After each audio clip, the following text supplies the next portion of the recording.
So, with basically all of free agency done, a lot of key moves in terms of the. I was waiting on the Patriots to maybe do something about wide receiver, and they did end up doing it. They got Stephon Diggs, and I feel like that kind of makes them feel like they don't have to go after wide receiver in the draft. They have their wide receiver one in their eyes. They paid him that way with 69 million over 3 years and 26 guaranteed. Um, we have seen a lot of teams go after spots that we didn't really expect. I mean, the Cincinnati Bengals won't need wide receiver. Obviously, they paid both of their wide receivers long term.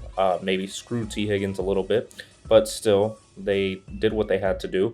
There's some spots like the Steelers at quarterback that we still haven't seen come into fruition with Aaron Rodgers and the deal being done.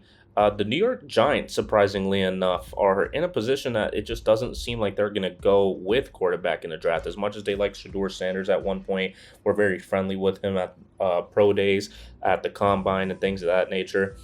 You really thought that they were going to go with Shador for sure, but over time, we kind of just saw everybody steer in another direction. And same thing with the Tennessee Titans. The Titans have done everything to surround a young quarterback. And a lot of people still thought it was going to be Will Levis, but recently we've been seeing them a little bit more involved with Cam Ward and his pro day, obviously at and just being more open to drafting a QB instead of it being just Abdul Carter and that's it. A lot of people have gotten fatigued of the Abdul Carter hype, I guess, and have just steered away, which is surprising to me. I feel like I am gonna embolize it in this mock draft per se.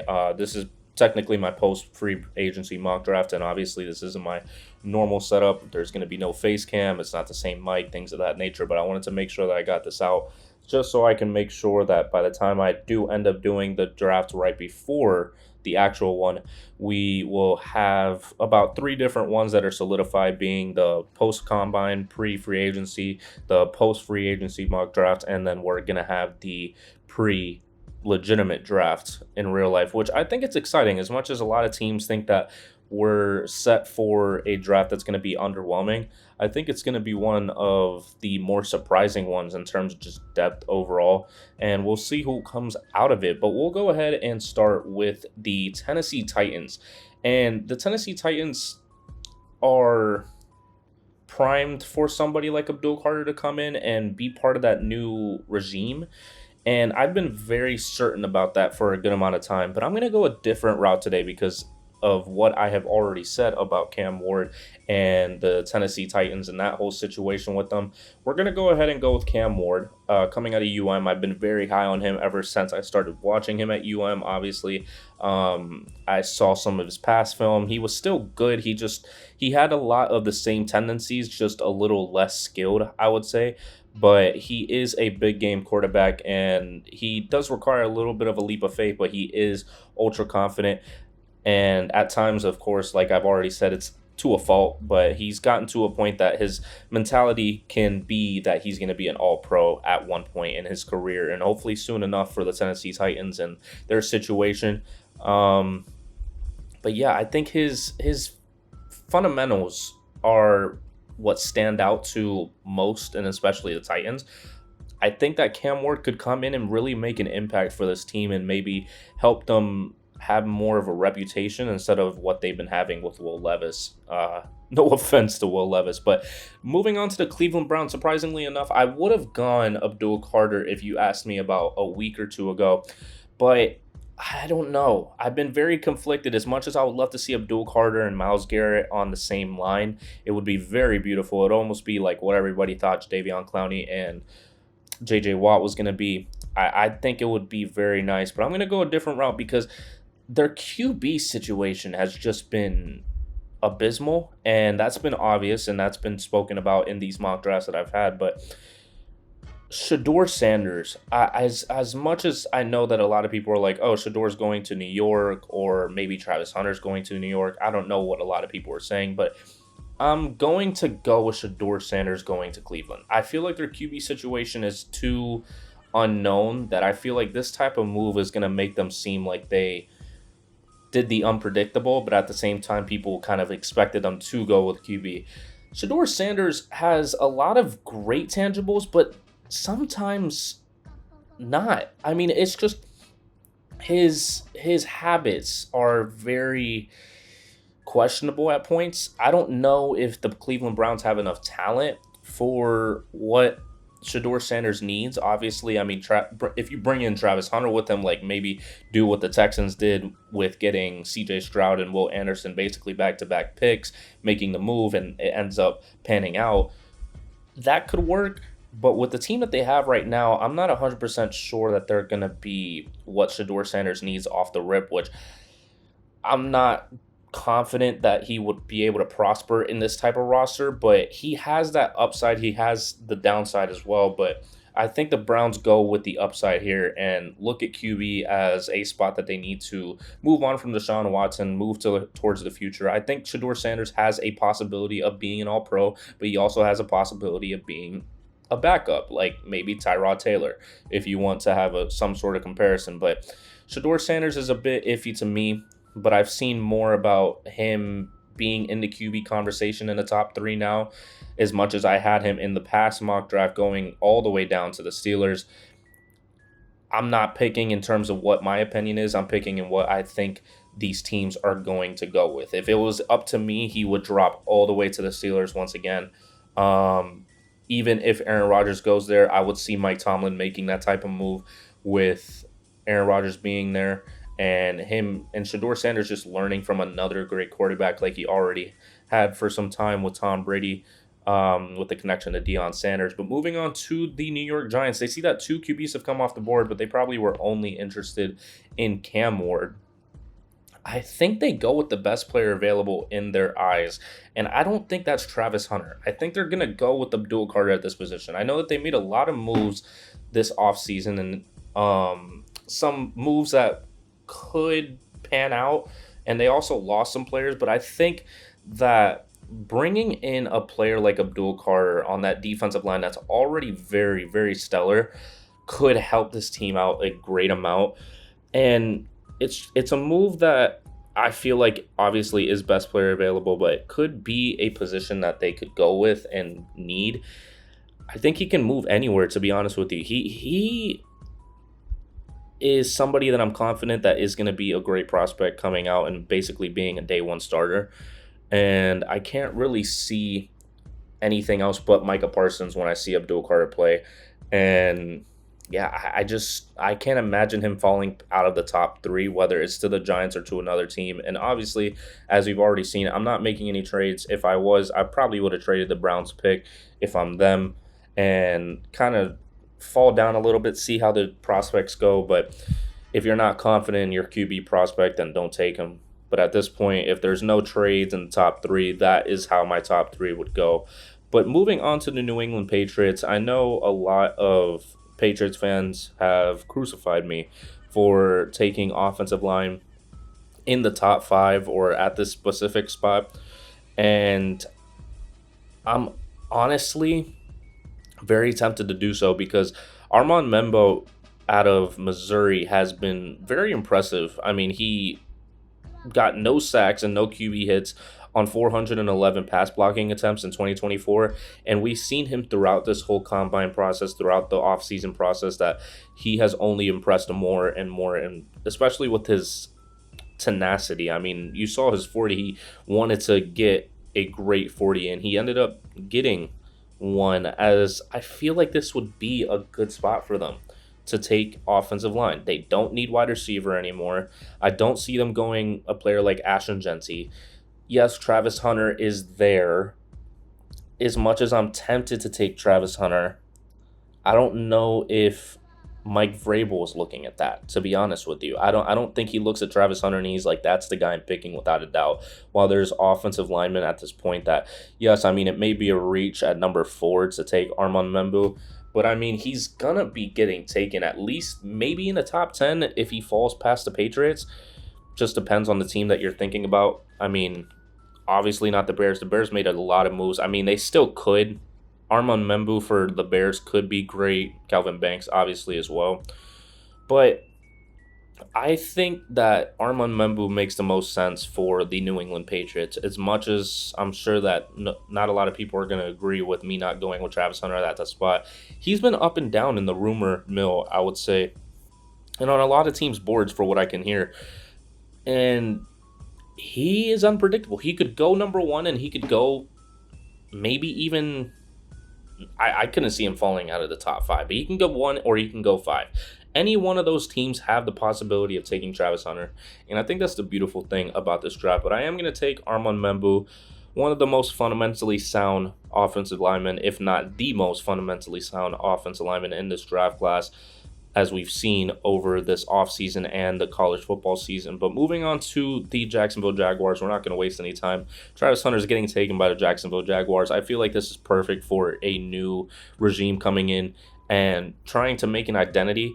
And I mean, to opposing quarterbacks, he produced a 39.9 passer rating when targeting Hunter in coverage in 2024. And to be honest with you, even on offense, I know that there's been conflicting opinions from Daniel Jeremiah. There's been opinions from other draft analysts that say like, oh, he's definitely going to be wide receiver first, cornerback second, or oh, he's been cornerback for longer and he can come in when he needs to on wide receiver. I feel like the Jacksonville Jaguars is going to be the type of team that trusts him to play both sides. If he's already been able to do it, he is conditioned to be able to do so. And I think Liam Cohen is definitely going to figure out how to involve him on both sides of the ball and have him perform at a great rate in the right situations. But moving on to the Las Vegas Raiders, I've been conflicted about them. And not because of anything else, but just talent positions. I am conflicted about if it's going to be T-Mac or it's going to be Ashton Dempsey. And to be fairly honest with you, they made not a lot of moves in the wide receiver department, and I think uh, they might go later with the running back. This is a good running back class, but wide receiver is not deep enough for them to trust. Like you got Amarion Hampton that could fall maybe to the early first, second round. You got Cam Scattaboo, Quinshaw Judkins. I think Cam Scattaboo would fit that team. Travion Henderson also would fit the Raiders team, but I just can't see them going this early with Ashton Dempsey as much as a lot of people want that. Tatario McMillan makes the most sense with their wide receiver room that they have. And I'm going to go ahead and go with T-Mac. I mean, he's been impressive. He's been standing out in my eyes in terms of his film and being able to watch him. He hauled in 18 of 30 contested targets in 2024 while forcing 29 missed tackles after the catch. And I think that was second, if I'm not mistaken. Third. Tied third. So, I mean, you can't really get much better than Tatario McMillan in this wide receiver draft class. I mean, you got Luther Burden next, who is rumored to fall out of the first round, which we will see if that happens in this mock draft. But Emeka Egbuka is also very talented. Matthew Golden, I had him going to the Patriots previously with them trading up into the first round again. But I am going to go to Tatario McMillan. I think they get their wide receiver one for Geno Smith. And have him paired up with Brock Bowers. I think that'd be a great pairing. And they figure out running back maybe in the second round and have that set in place for Geno to come in and have some talent off the line. So moving on to the New York Jets at the 7th spot, I'm going to go ahead and go with the player that I had going to the Jacksonville Jaguars for a significant amount of time. Honestly, my favorite prospect on the defensive line, as much as I love Abdul Carter, I watched Michigan games specifically for Mason Graham. And that was basically every single game is excruciating as watching Michigan was. But Mason Graham is a game wrecker. As much as his measurements didn't really pan out for a lot of teams, I think he brings a very high floor and high ceiling in flashes as a 3 technique defensive tackle for 4-3 front. And yeah, he did have shorter than ideal arms, but I still believe that he's going to be able to prosper. I can't imagine Mason Graham is not going to be able to translate to the next level.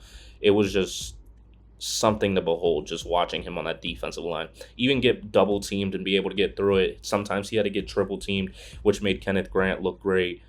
And I just love him coming to the New York Jets. That would be a fantastic addition for them. As we move on to the Carolina Panthers, which I know some people didn't really like the. I think I picked Jamar Stewart possibly in the last draft. I'm going to go a different route, and it's going to stay in that front seven. And it's been one that a lot of people have been high on, and that's going to be Jalen Walker out of Georgia. Jalen Walker, if I'm able to find him, Jalen Walker is more of an off-ball linebacker. I like him a lot in terms of where he is able to excel. He's physically and athletically gifted. Um, I think that he has times that he is going to prosper and he's going to shine, and there's sometimes that maybe putting him in a certain spot is not going to help him. He has to improve on how he approaches rushing the passer or just his off-ball instincts to really be worth this selection here. But I think being on a team that is so desperate for some star power in that front seven, he can come in, stand out, and be that guy for them. But as we move to the New Orleans Saints, this is a pick that I might have to go edge, but I'm conflicted in terms of the New Orleans Saints situation. I think I'm gonna have to go with Mike Green. I think I'm gonna have to go with Mike Green. As much as he has kind of fallen off the ranks for a lot of people because of character situations. I mean, most of that comes out before the draft. I mean, we saw Jalen Carter fall, but Mike Green going into the Saints defensive line is just exactly what you would want as a Saints front office manager. He can really be a great edge player to replace Cameron Jordan moving forward, and his statistics stand out for that. I mean, I can't really pick anybody better. I've seen people go with Mykel Williams at this spot. I can't really imagine that being fantastic, but I like Mike Green.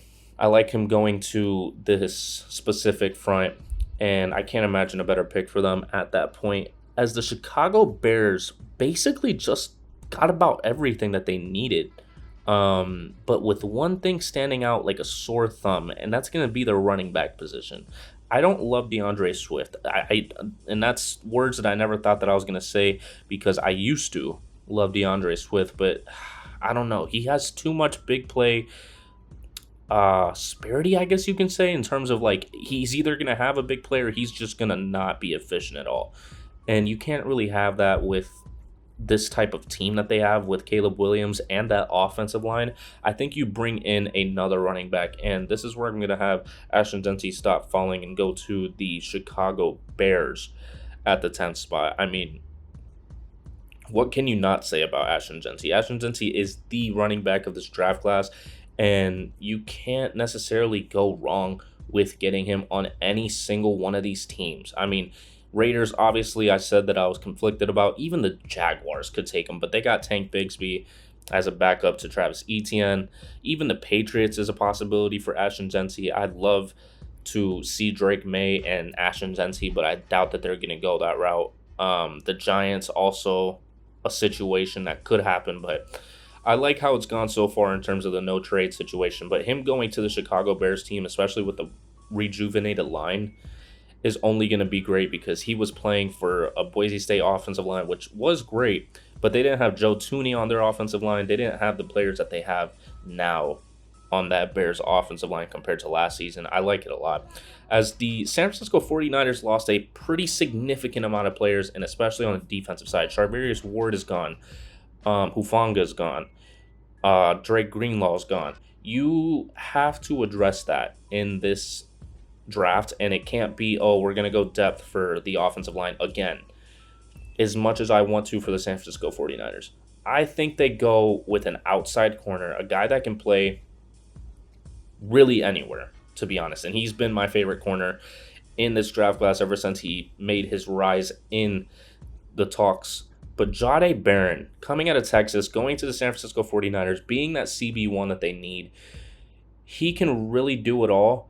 And I can't imagine a better situation for Jahdae Barron, but going to the 49ers with their losses that they had. They can really utilize them, especially Saleh, and the way that he was able to use the defense back when he was the defensive coordinator for the 49ers. I love Jahdae Barron going here and kind of filling in that Charvarius Ward position as Ward goes to the Colts, which threw me for a loop, as the Dallas Cowboys are in a position that Ashton Genty's off the board.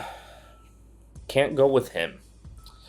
I could honestly see a situation that Will Campbell goes to the Dallas Cowboys, and that is simply to be an interior player for the time being. And that is because he is the best player on the board, obviously, other than Tyler Warren, but I don't imagine that they're going to go Tyler Warren. I think that they go with Will Campbell, they put him on the inside, and they figure it out from there. But I think Will Campbell can even be a center if you really want him to. But I like Will Campbell going to the Dallas Cowboys offensive line that lost Zach Martin this offseason and could address that early in the draft. I think that that could throw some people for a loop because you're used to the Dallas Cowboys going with bigger name players, especially at this point. Luther Burden's a possibility for them if it's wide receiver to play behind CeeDee Lamb, obviously. That could be a great duo, but I'm not going to go with that in this one. I think I'm pretty set on going with Will Campbell at this spot.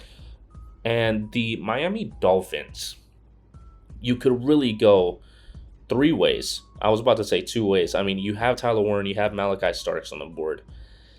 Are you going to take either one of them? Because tight end, you have Juwannu Smith. You don't really need Tyler Warren to come in since Juwannu Smith has been a great player. And you may look towards the future for tight end, to be honest with you. Malachi Starks is a possibility with the safety. Nick Manwari is a possibility at safety. Although talks have died down about Nick Manwari, I still love him as a safety prospect and the way that he was able to play and perform at the combine as well. And also offensive line. Calvin Banks Jr. going to this team would make a lot of sense.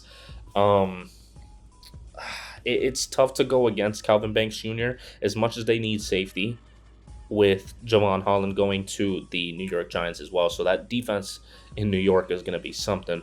But I think I am going to go with Calvin Banks Jr. at the spot. I know a lot of people, as you can see, his ADP has gone down a significant amount, but I still like Calvin Banks Jr. going to the Dolphins. As much as a Dolphins fan, if I see Tyler Warren on the board, I would not want him to go past them. It's just a position that needs to be addressed because we still don't know if Armstead is going to be playing next year. And they're basically acting as if he's not going to be playing. And the best case scenario is getting Calvin Banks Jr. And if he does move him inside, he can do that. He has the capability of doing so. A lot of these offensive tackles are not really the size that people wanted in terms of the 6'7" long arms, all that type of stuff. You kind of have to take what you can get at this point, and I think Calvin Banks Jr. still can play tackle, but for the time being, getting those reps at guard should be able to help him moving into the future with the Miami Dolphins. As we're going to move on to the Indianapolis Colts, and Tyler Warren has fell directly on their lap, and we're not going to waste any time with that because Tyler Warren going to the Colts is exactly what they would want. I understand that there are other positions that they could go with. Ryan Kelly left in free agency. They went with defense. They got Charvarius Ward, edge, linebacker, safety, as you can see. Also positions that could be addressed, but I don't see them taking Malachi Starks over Tyler Warren. Without a doubt in my mind, I just can't. I cannot see it. Tyler Warren is going to the Indianapolis Colts if he's on the board, and he is the most talented tight end in this draft class and probably the last. No, Brock Bowers. He's right up there with Brock Bowers. I can't imagine a conversation without those two being in like tier A out of the last 10 years of tight ends. But moving on to the Atlanta Falcons at the 15th spot, we are going to go ahead and go with edge. And it's an edge that I've had a lot of confidence in, and I know a lot of people weren't crazy about me going with him to the Carolina Panthers. You Can't really lie. It makes some sort of sense because they need edge. They traded away Brian Burns, who played as an edge but also outside linebacker. They haven't really had that type of guy. So moving on from the Panthers, the Falcons are in desperate need for it. They got rid of Grady Jarrett, who played inside. He wasn't the same player that he once was, but still he was an impact. Matthew Judon, I think you got to go with edge at this point. As much as I love Jahad Campbell, and I think that would be a good pick for them, I now threw a wrench into it because I was so confident on Shamar Stewart. I think I'm still going to go with him. But don't be surprised if I go another route for this Arizona Cardinals pick coming up. But I love Shamar Stewart going to the Falcons in this situation. You got to bring some young players to that defensive line or that defense in general. Obviously, they have the backside with Jesse Bates. I mean, I really don't know how James Pierce is ranked higher than Shamar Stewart. I understand Donovan. I don't understand Michael. I'm sorry. I love Shamar. I understand his stats don't really jump off the page, but he improved so much in run defense over 2023 to 2024. I just can't. I can't see it. I can't see it happening any other way. He's scheme versatile. He has high potential, and he's just an absolute athlete. I love him going to the Atlanta Falcons. The Arizona Cardinals are in a position that they got Josh Sweat, which was a great pickup for them in their defensive line. I don't think they necessarily need defensive line anymore. Like, it's not a desperate situation. They could go offensive line. They could go corner. Are you taking Will Johnson at this spot? Maybe. I don't know. I like Jahad Campbell. I do like Jahad Campbell.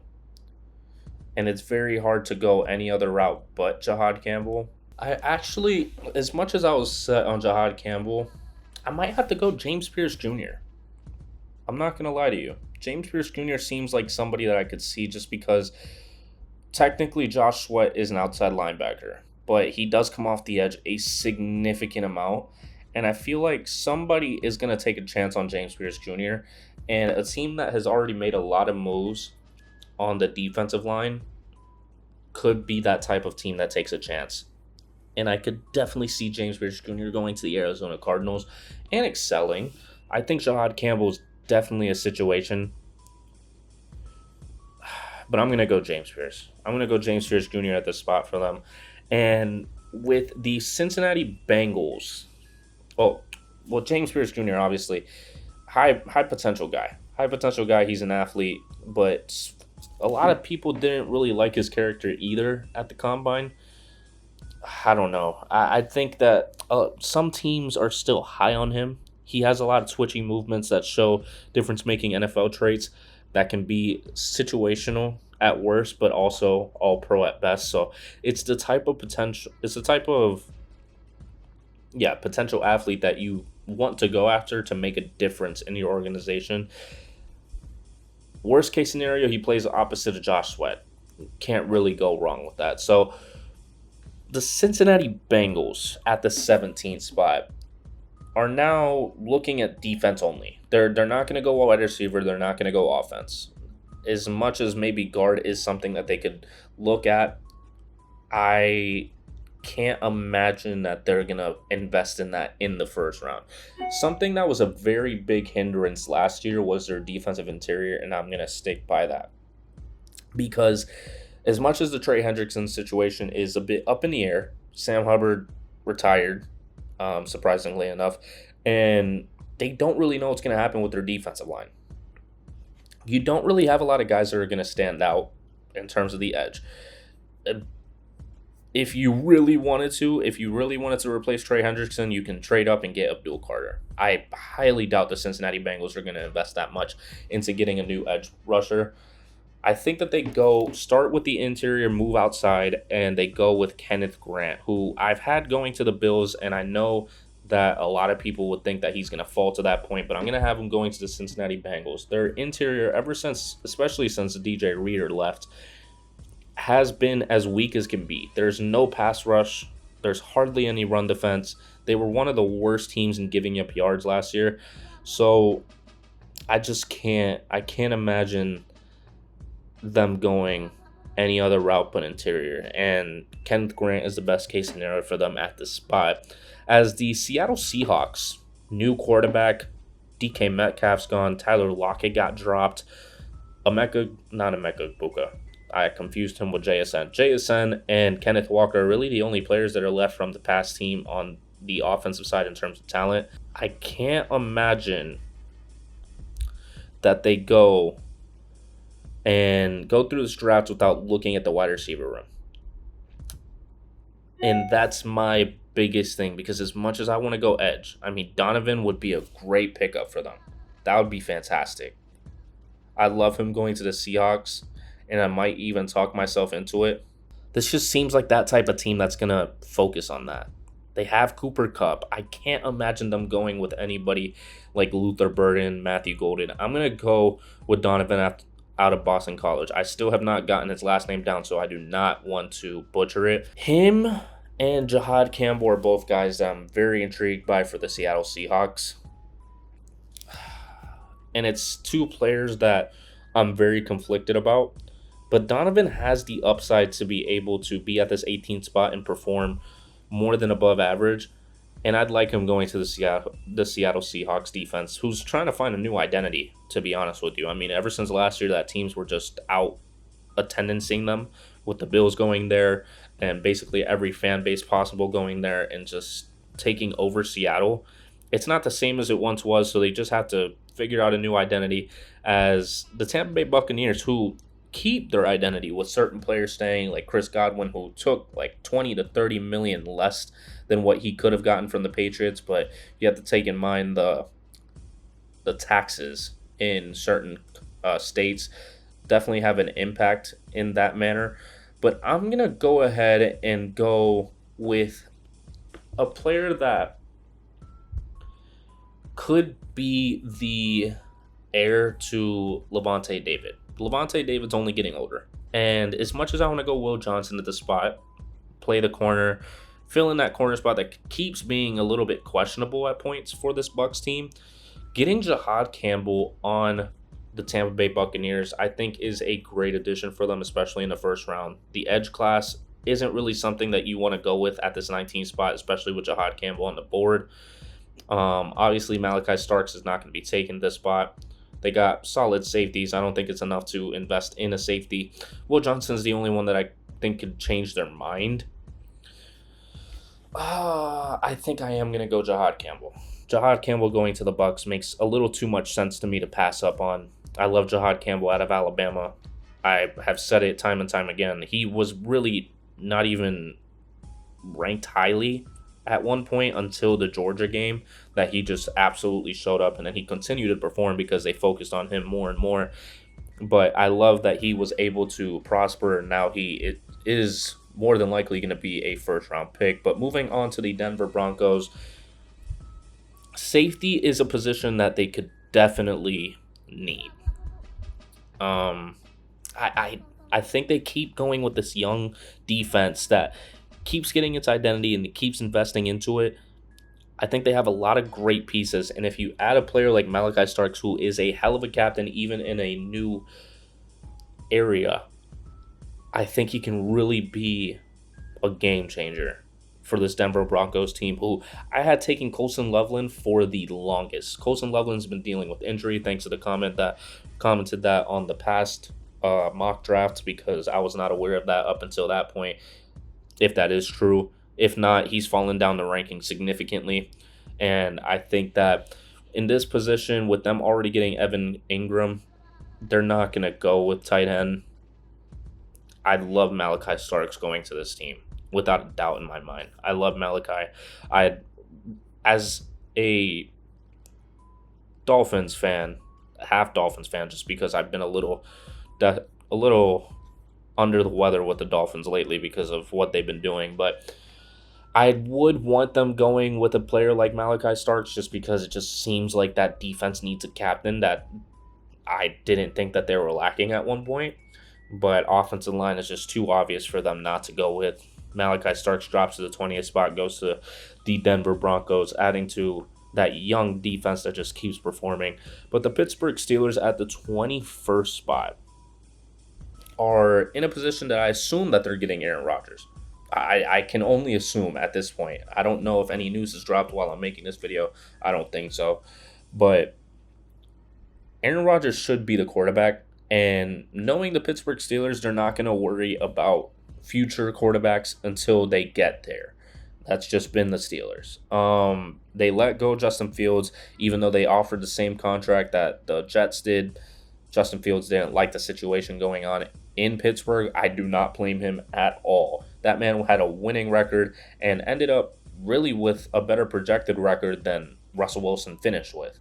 Russell Wilson goes to the Giants, and now the Steelers are kind of left in a position that Aaron Rodgers are nothing, which it probably is going to be Aaron Rodgers. But with Najee Harris leaving, as much as everybody is crazy about Jalen Warren, he's going to have a breakout season and he's going to be this running back. That is just not the Steelers' identity. They've never been the type of team that just relies on one running back since Le'Veon Bell.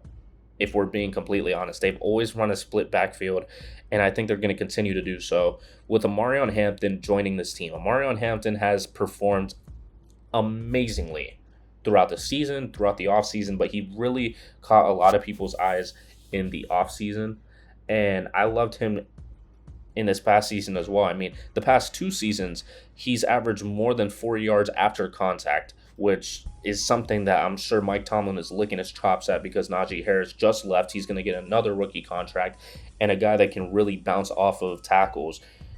And his name isn't Ashton Jency. Like, you don't have to break the bank on getting Ashton Jency.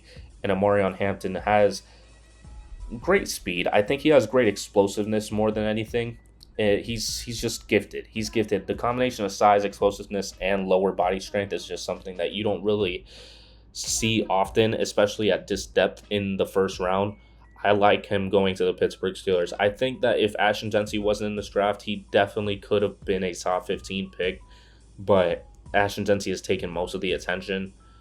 He was able to prosper a little bit at the combine. I like him going to the Pittsburgh Steelers for sure.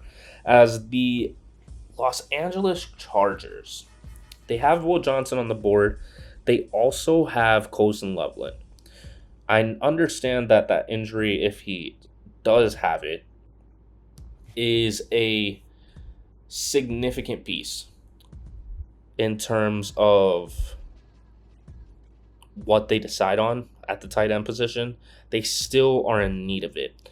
I don't imagine that they're going to go tight end later in the draft. So either they deal with what they have or they just figure it out. I don't see them going like, I can't see Harold Fannin. I mean, he dropped in the rankings, which is unfortunate, but he really did. I think his stats were definitely inflated. A lot of people were conflicted on if that was true or not, but at this point in the draft, as much as you need tight end, you have Will Johnson sitting there.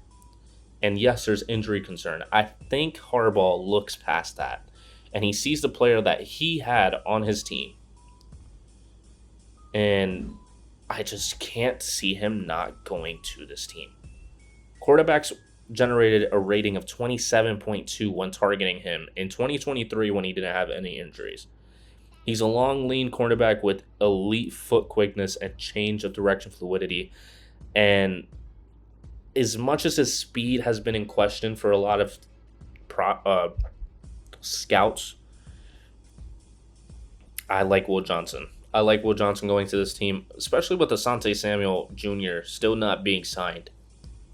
I love Will Johnson going to the Los Angeles Chargers, as the Green Bay Packers still are in need of a wide receiver one.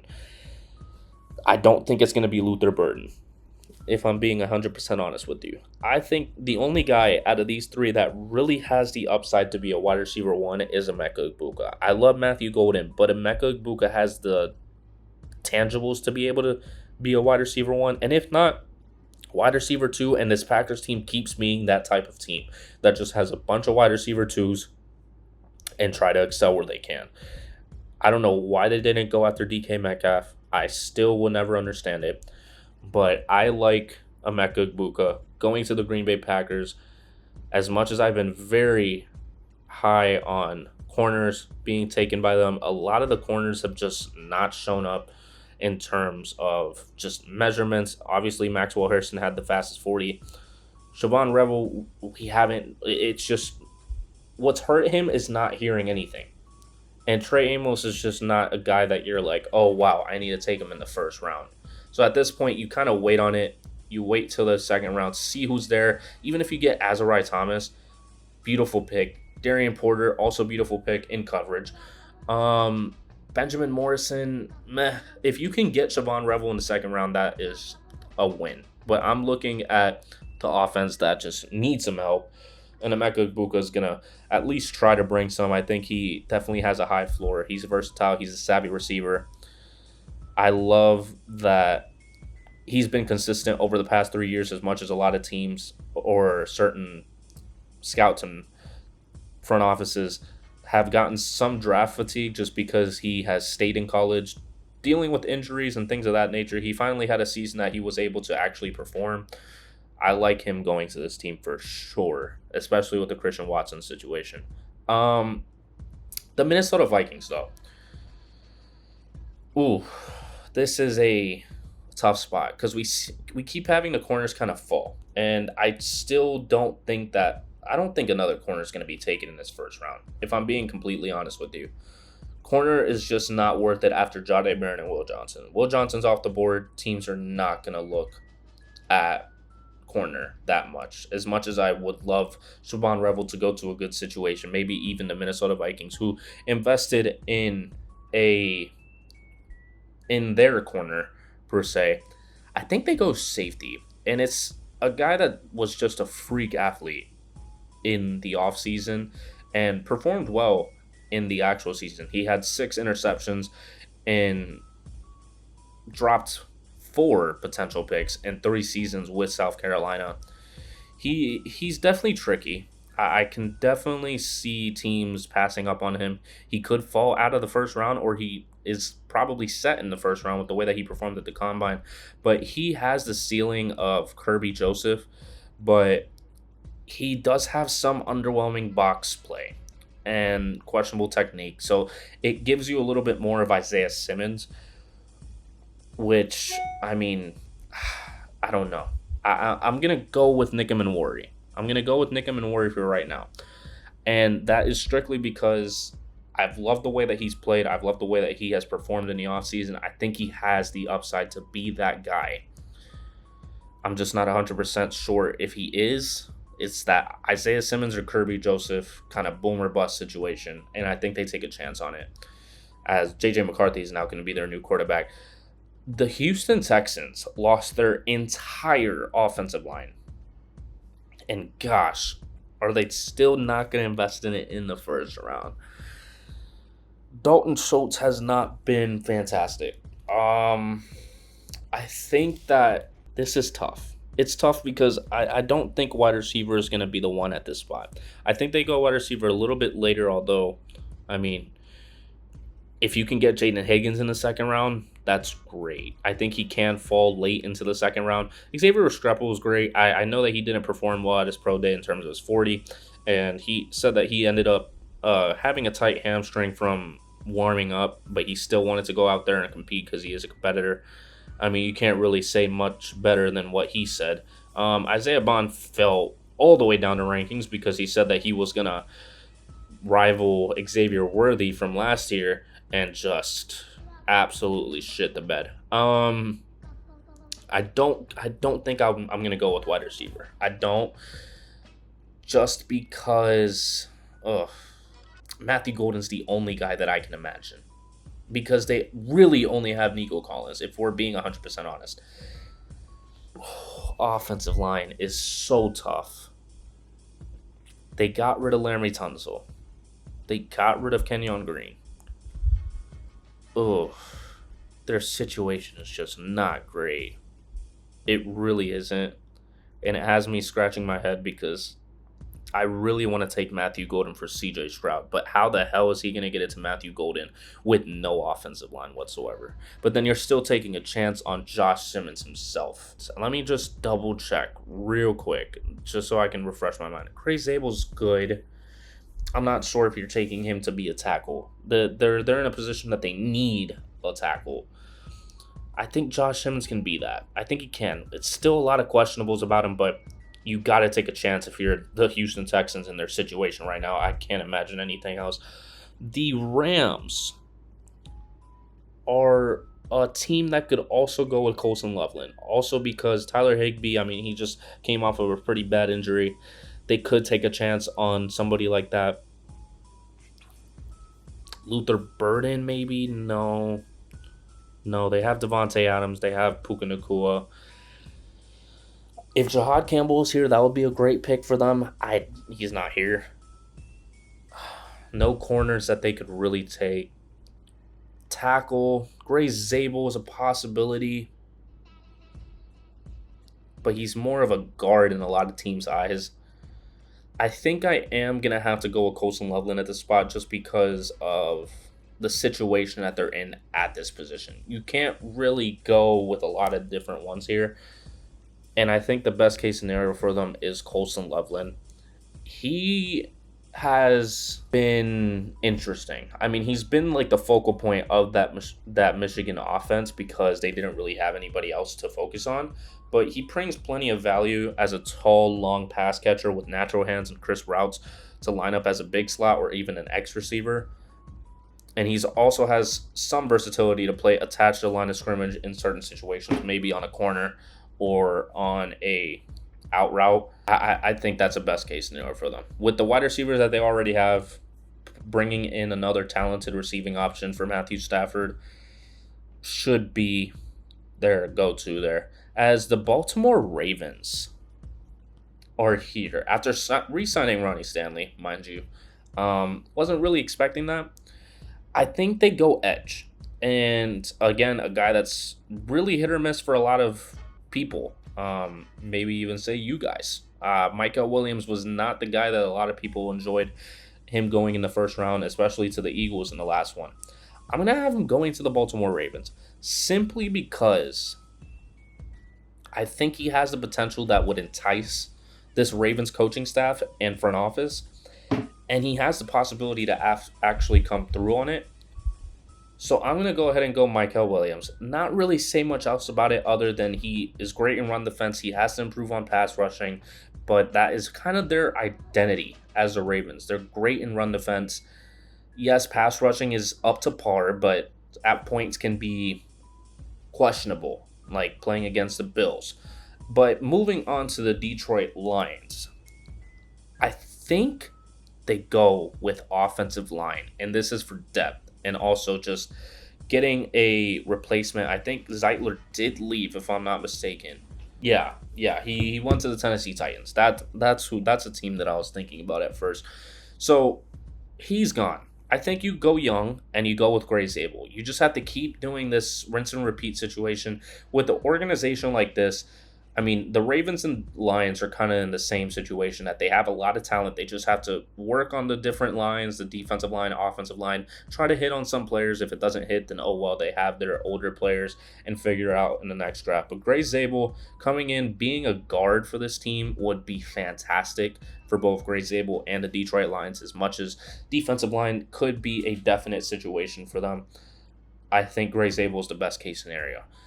The Washington Commanders made some moves. They got not Terry McLaurin. They got Deebo Samuel, and they just filled out the roster with all different needs.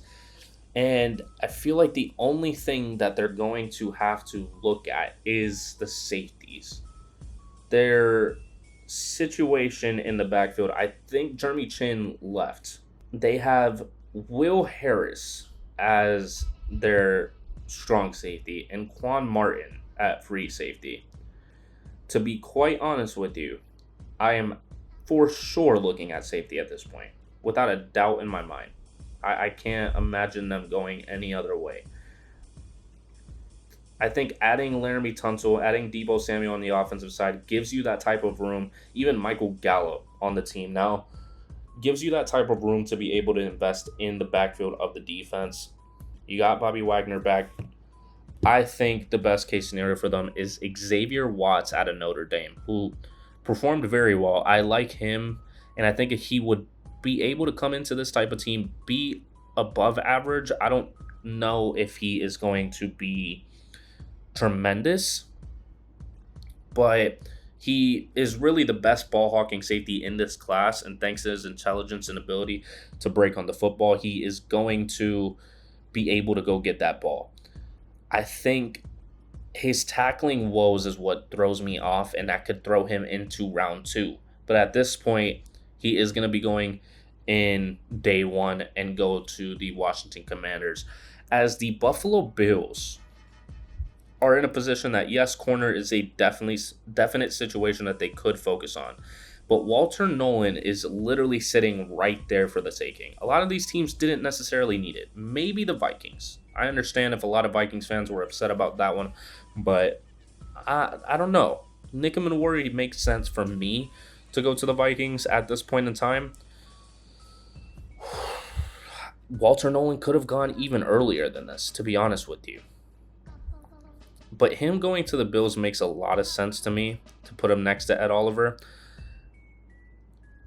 I've seen a lot of people taking Maxwell Harrison at this point, or Hairston, for the Buffalo Bills. I don't know. I feel like that's another Kyrie Elam situation, that he had like good measurable or good statistics in terms of combine. Hairston had 5 interceptions and 8 forced incompletions. He is very feisty as a defender. He likes to get his hands on the receiver, but that also throws me for like Kyrie Elam, because he was very handsy and then he would get pass interference calls. He's very zone heavy. He has the chance to develop into being a CB2. I think that the Bills should probably focus more on what is in the free agency market, like Asante Samuel, if you want somebody that's feisty, and re-sign Rasul Douglas. There hasn't been any news about those two. That's why I'm kind of hesitant on taking corner at this spot for the Bills. I still like Walter Nolan being the guy for them for the time being. I think if they really want to go corner, you can look at Darian Porter maybe. They haven't really had that type of like big cornerback. Azariah Thomas could even fall to the end of the next round. That would be a great pickup. I just don't know if Maxwell Harrison is the guy to invest in at this point. But I think Walter Nolan would be worth it for them. I like that pick for them, to be honest with you. I've been very set on the defensive interior for the Buffalo Bills, because they need to have that O-line, D-line figured out.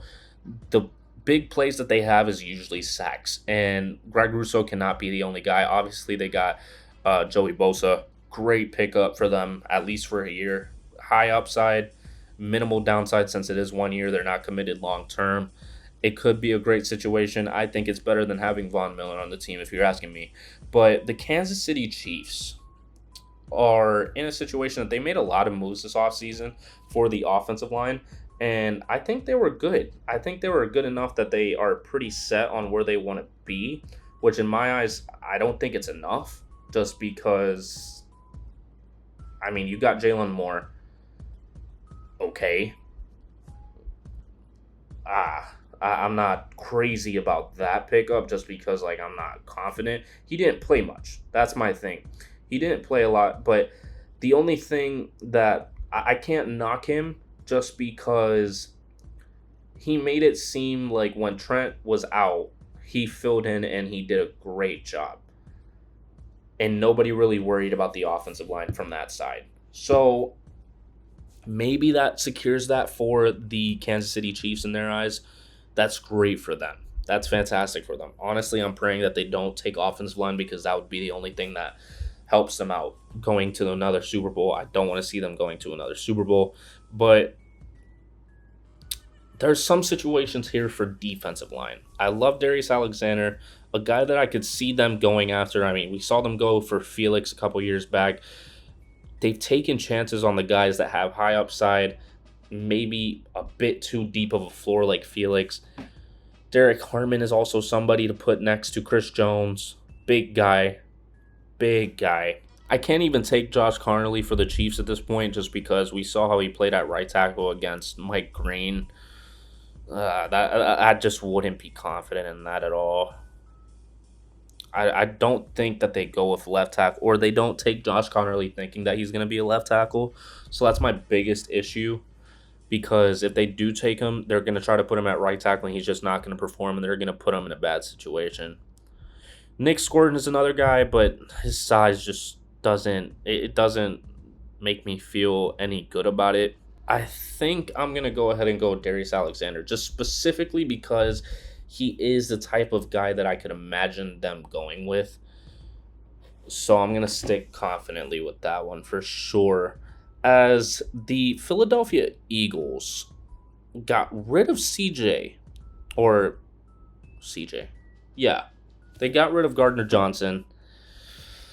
They lost Josh Sweat. This is a situation that edge just seems like it's going to be an investment. But is anybody really worth it at this spot to take? Maybe you go offensive line. I still can't imagine that, though. I don't know who they would specifically take a chance on. If I'm the Eagles, maybe Princely's the guy. He's a bit boom or bust. So the Eagles have always thrown me for a loop in terms of what to pick for them, just because they have so much talent. I think I am going to go Princely. I think that could be a scenario that Princely is able to excel in terms of just being able to come in, play to the best of his abilities, and have some big moments. I like Princely out of Ole Miss. I can't take Nick Scorton over Princely. I like Landon Jackson. Again, just Princely seems like the fit for me for the Eagles. So I know my designated Eagles fan is going to probably grade me on it, and I'm going to love it because, I mean, it makes me study more for the Eagles because I don't know what the hell. I don't know really what to focus on for the Eagles. They have such a deep roster at points, but that defensive line took a hit. That defense in general took a hit. They're really relying on their young talent that they just brought in, and they are probably going to bring in more young talent. To be honest with you, I'm pretty good with this draft. Maybe the Patriots taking Armand Membu over Travis Hunter is a bit questionable, and I can understand the frustration if you do have some, but let me know down in the comments below if you do have any frustrations about it. I will conversate with you. We will adjust this before the upcoming draft. I might drop a video a couple days before it just so it's more set in place. It's probably going to be 2 or 3 rounds maybe, just so I could really make sure that I get everybody that I really want to talk about and involve in a video. And while you're down there, like so more people can see it so we can get this out to a broader audience, have this be a bit bigger, and then we can have that way too early mock draft for this upcoming season. I'm excited for next season in terms of the quarterbacks. I think there could be some guys coming out of that one, which is probably why a lot of these teams are not crazy about taking quarterbacks in the first round. This is a situation that I just had them going 1-2.